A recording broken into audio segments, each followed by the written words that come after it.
Well, there's a national conversation going on about gun rights, and joining us today, Keith Morgan with the West Virginia Citizens Defense League.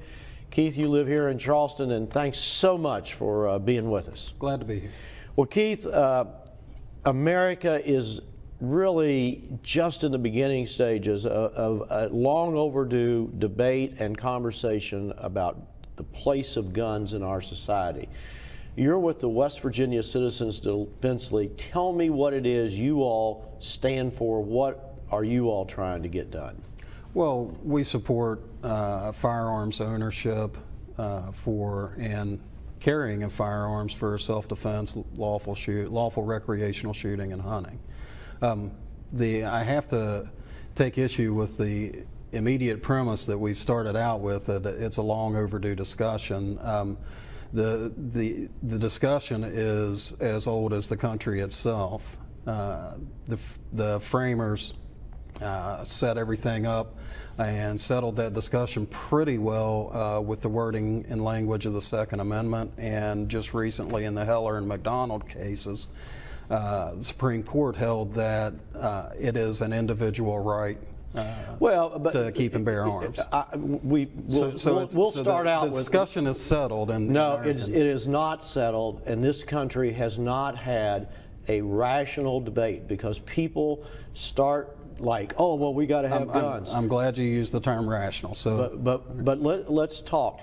You can't tell me that AK-47s and some of these high action military with big clips, that's not what our founders had in mind. Well, wait a minute. Why would we? I'm going to stop you right there. All right. Okay, I want you to go and read Federalist Papers number 46, where Madison, a Federalist, a proponent of a powerful central government, lays out the purpose for the Second Amendment.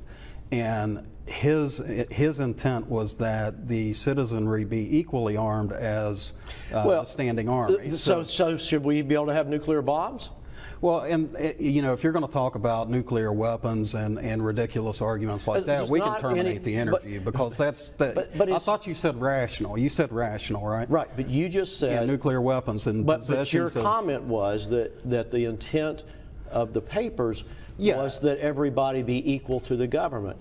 But the truth of the matter is the modern infantry soldier. But that's not possible today. It's not possible that we can compete with this giant military machine. And what's interesting, I'm not advocating that we should try. Okay, but let me talk about your argument. You're saying AK-47s and assault rifles. First off, you're using a media-coined misnomer called an assault rifle. An assault rifle is a fully automatic weapon, and those are extraordinarily difficult to keep in private hands. But nevertheless, have been used in some of these recent killings. Oh, sure, they have, and those are tragic. But I'm going to ask you a question. Would you support getting rid of those to the public? Absolutely not. And let me ask you a question. Do you support removing those from law enforcement? Now, the Kanawha County Sheriff's Department, West Virginia State Police are running around out here with AR-15s and 30-round magazines. Do you think they should have? I do think they should have. You do? Okay, well, they face the same threats we do. So why do you think they should have them and we should not? Because I believe that our police and our military are trained to defend us and to protect this country. I don't think that I want every guy up and down the block going out thinking that he is, Rambo, and he's going out to save the country. Okay. I mean, I just don't think that's the irrational part of this conversation. You are making an unfair and frankly offensive accusation that people who own rifles with 30-round magazines think they're Rambo. Because I can take you just up the street here and we can go talk to some MDs. They're pretty sure that they are not Rambo. They're citizens, they're professionals, they're doctors and lawyers, and yes, even people in the media who own these firearms. But what's the purpose? What's the purpose? The purpose is self-defense. That's the same purpose for law enforcement. Who is it you're defending yourself from? Who is it the law enforcement defends themselves from? No, there is a criminal element in our society. But do you disagree? Law enforcement has a responsibility to track down, capture, and in some cases defend The citizens don't have that. There's a misconception in society. Law enforcement, and the Supreme Court has held multiple times that law enforcement has no duty to defend you. Well, I think you're up on a technicality. Law enforcement does, in fact. They have no duty to defend you. But the reality is they have no duty to protect you. The reality is they do. No, the reality is they do not. I'm sorry. I don't know where you're getting your information. Well, Mine comes from the Supreme real Court. life experience. Mine comes from the Supreme Court of the United States, thus the law of the land. You might notice on the police cars it says to protect, you know, to defend and protect. Well, let me tell you, what it says on the side of the police car is at odds with what the Supreme Court of the United States. They have no duty to protect you. And anybody out there who believes they do, you better think again.